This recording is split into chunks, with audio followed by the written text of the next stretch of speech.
BFM Business et Tech Co présente De quoi je me mêle, François Sorel.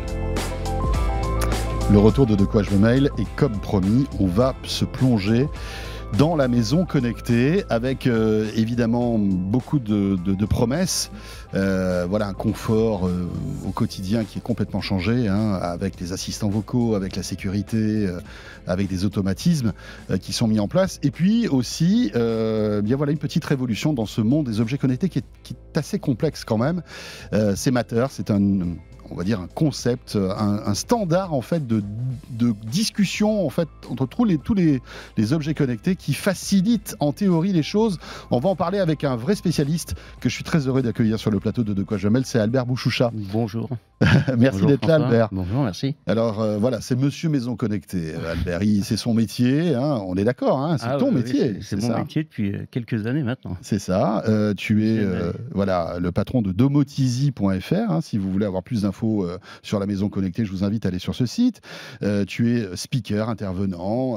Tu suis toute l'actualité, le CES de Las Vegas. Là, bientôt, il y a un salon qui s'ouvre à Barcelone, qui démarre dans quelques jours, mardi le 31. Voilà. Et qui va avoir une grosse partie dédiée à la maison connectée. C'est dédié à tout ce qui est intégration, maison connectée, audio, vidéo, enfin tout ce qui fait que l'intégration d'un bâtiment et d'un système connecté. Ouais, passionnant tout ça. Ah ouais, c'est super passionnant. Et alors, ça fait des années qu'on est là-dessus, et ça fait des années, Albert, qu'on rage, parce que c'est vrai que quand on commence à s'intéresser à la maison connectée, on se rend compte de tous ses avantages, évidemment de tout le confort que ça apporte. Mais malgré tout, pour le Kidam, c'était compliqué.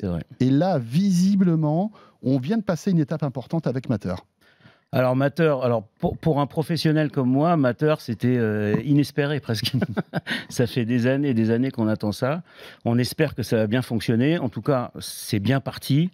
Aujourd'hui, Matter, c'est plus de 220 participants.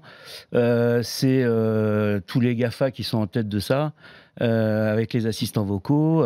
Et puis surtout, au niveau technologie, ils ont vraiment pris les deux protocoles les plus sûrs au niveau sécurité et les plus fiables au niveau technologique. Avec Thread, avec Wi-Fi, avec le Wi-Fi et avec l'IP. C'est l'Internet Protocol, en fait. IP, beaucoup ne le savent pas, mais IP, ça veut dire Internet Protocol. Oui, la voix sur IP, c'est Internet Protocol. Exactement, et c'est finalement le protocole le plus sécurité et le plus fiable aujourd'hui. Avec en plus de l'IPv6, avant on était en IPv4, maintenant on est en IPv6, donc encore plus de couches, encore plus de sécurité. Et finalement, ça va universaliser, on va dire, tous les objets connectés. Pas que pour la maison connectée, ça va aller bien plus loin, on le sait, ça c'est qu'une première étape. Et puis on aura multitude de nouveaux fabricants, énormément de nouveaux produits, et puis une facilité d'installation incroyable. Explique-nous un petit peu ce que ça change concrètement, parce que toi c'est ton métier. Explique-nous ton métier, tiens. Qu'est-ce que tu fais au quotidien? Quels sont tes clients et tu fais quoi avec eux? Alors mon métier c'est de préconiser les meilleures solutions pour rentrer, si tu veux, dans le budget du client. Ça peut être un client professionnel, ça peut être un particulier. Et moi, demain, je viens te voir, je veux une maison connectée. Voilà. Moi, je vais te préconiser, je vais te faire toute l'étude. Aujourd'hui, si on veut vraiment une maison connectée fiable, il faut faire une étude au préalable. Et donc, alors c'est sûr que Matter va un petit peu éliminer ça, mais une maison connectée, par exemple, qui fait 100 ou 200 mètres carrés, on ne pourra pas la faire qu'avec Matter. Il faut bien comprendre ça. Ça reste quand même des produits grand public. Après, si on veut faire vraiment un lieu connecté, il faut passer sur des protocoles comme KNX ou au niveau filaire. Voilà, des protocoles très fiables où avec on fait des immeubles entiers, etc. Donc en fait, c'est un mix des deux et pour avoir quelque chose de fiable, d'évolutif, de très sécurisé, bien sûr, et puis surtout maîtriser la maison connectée, savoir faire des scénarios, parce que tout va dépendre de l'usage que tu vas en faire aussi. Tu peux avoir une maison connectée, mais ce qui reste très important, c'est l'usage. Quels sont les usages les plus demandés aujourd'hui quand on vient de voir? C'est quoi? Alors aujourd'hui, les usages, c'est bien sûr lié sur les économies d'énergie, parce que bon, c'est un sujet vraiment incroyable, voilà. Alors, c'est sûr qu'on ne fait pas des miracles que avec les objets connectés. C'est toujours pareil. Hein. Moi, je dis à mes clients, si vous avez une maison qui est mal isolée, vous pouvez mettre toute la technologie que vous voulez. Il y aura mettez l'isolant déjà. Voilà, exactement. Donc, c'est sûr que c'est un maillon de la chaîne très important. Si on a une maison isolée avec un produit, avec une régulation connectée, on va dire, de votre chauffage ou de votre climatisation, on arrive à des 25-30% d'économie d'énergie. Donc, c'est assez conséquent. Ouais, c'est pas mal. Encore faut-il que ce soit bien réglé, bien programmé. Et puis, on amortit donc en quelques années très facilement, bien sûr. L'investissement qu'on va faire. Exactement. Donc, ce que te demandent les clients, c'est des économies d'énergie. Économies d'énergie, du confort, bien sûr, et de la sécurité. Au départ, il y a 10 ans, on mettait le confort en premier. Après, la sécurité passait en premier. Aujourd'hui, c'est les économies. Donc, en fait, c'est les trois, on va dire, thèmes. Qui sont de temps en temps prioritaires. En fait, ils changent de priorité, c'est ça. Suivant on va dire. Mais aujourd'hui, avec les solutions qu'on a, je veux dire, on arrive à lier les trois sans problème, c'est-à-dire la sécurité, le confort et bien sûr les économies d'énergie. Mais à partir du moment où tu maîtrises ta régulation, où tu as un système, je veux dire, bien sécurisé, après, c'est que du bonheur. C'est vraiment que du bonheur. J'entendais parler dans tes émissions, par exemple, tu dis c'est un vrai enfer de faire une maison connectée aujourd'hui lorsqu'on s'y prend un petit peu seul. C'est vrai que c'est un peu compliqué. Alors, Matter va un petit peu faciliter tout ça. Ouais. Mais quand c'est bien fait, c'est un vrai paradis. Ouais, c'est ça. C'est-à-dire qu'on peut tout connecter dans la maison, hein, que ce soit les ouvertures. Ce qui est aussi génial, c'est les automatisations. Ouais. La maison devient aujourd'hui vraiment très intelligente. Aujourd'hui, on arrive à faire du bioclimatique, c'est-à-dire on arrive à rien qu'avec 3 éléments, avec 3 sondes, c'est-à-dire la température extérieure, la température ambiante et l'ensoleillement. On arrive, par exemple, à d'abord faire agir les volets, d'abord faire agir les stores, d'abord faire agir tout un tas de pare-feux avant de mettre la climatisation ou le chauffage en route. C'est ça. Voilà. Et donc, c'est toute cette intelligence que la maison... Surtout, il y a aussi une notion de prédiction, c'est-à-dire que souvent, enfin, pas souvent, mais ça peut être connecté à la météo. Exactement, c'est connecté, bien sûr. Et anticiper, en fait, les aléas climatiques. Exactement, exactement. On l'a vu, rien que la sortie du HomePod Mini, là, c'est incroyable ce qu'ils ont fait Apple, puisqu'ils avaient prévu déjà ça il y a plusieurs années, parce que le HomePod Mini, il est sorti il y a à peu près 2 ans, et ils avaient mis déjà des capteurs à l'intérieur. Mais qui n'étaient pas activés. Qui n'étaient pas activés et qu'on peut activer depuis hier. Voilà, j'ai fait l'essai hier et ça marche très bien. Donc, capteur de température et d'humidité, je crois. Hein. Qui remonte directement sur l'application HomeKit, et déjà, vous avez 2 valeurs. Et avec ces valeurs, si derrière, vous pouvez mettre vos volets, votre chauffage, etc., déjà, vous pouvez faire déjà des petits scénarios et des automatismes. Il y a une grosse différence entre un scénario et un automatisme. Hein, ça, parce que l'automatisme, finalement, il se fait tout seul. Oui. Voilà. Par rapport à un événement. Tandis qu'un scénario, c'est toi qui le lances. Oui. Je pars, j'arrive, je vais en vacances, etc. Revenons à Matter. Avant Matter, pourquoi c'était la galère? Et après Matter, pourquoi ça va être plus simple? Alors, avant Matter, c'était un peu la galère puisque chacun produisait des produits un peu de leur côté avec leur protocole propriétaire. Et puis, on était un petit peu bloqué dans des univers différents. Aujourd'hui, grâce à Matter, on va pouvoir avoir une panoplie de produits qu'on va pouvoir interagir et interconnecter ensemble, c'est-à-dire même on va dire de marques différentes et de même systèmes différents. C'est-à-dire vous allez pouvoir je sais pas moi, allumer une lumière d'un fabricant X avec votre application Y, quoi. Je veux dire, tout va pouvoir s'interconnecter ensemble avec le même protocole et toujours en enlevant de son esprit le problème de la sécurité. C'est ça aussi.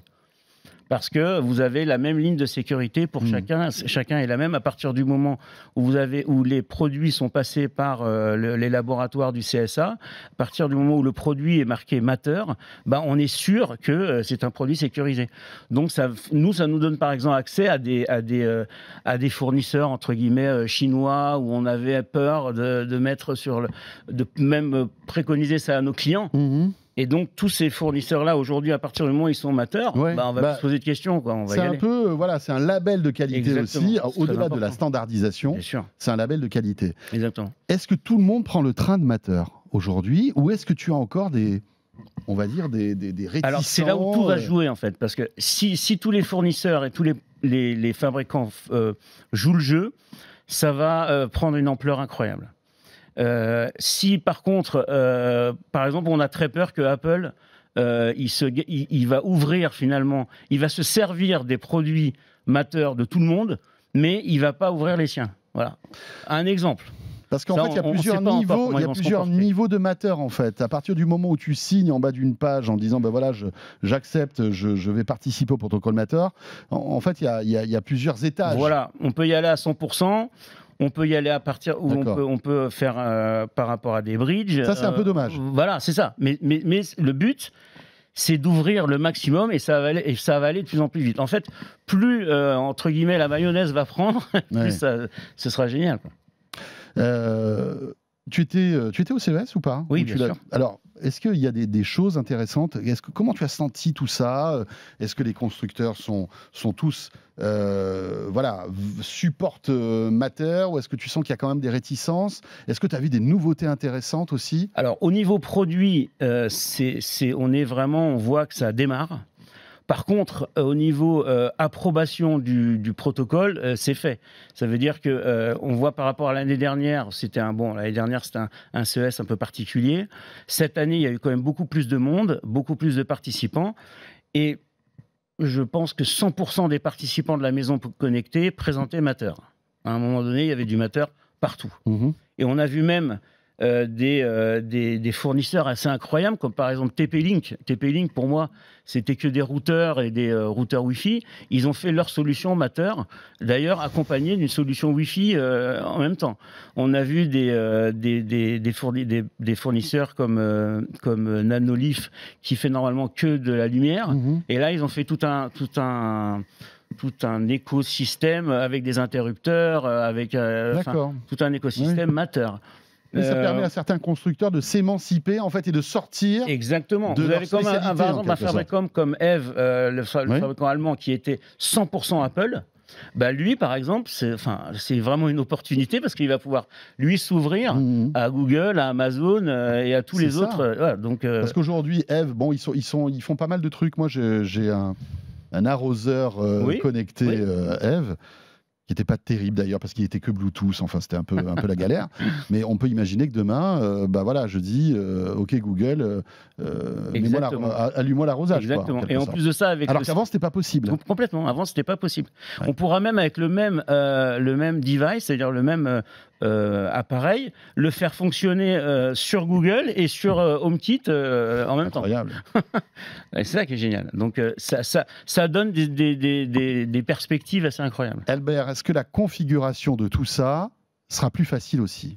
Alors, c'est vraiment le but, hein. C'est aussi un des freins qui a fait sauter ce système Matter.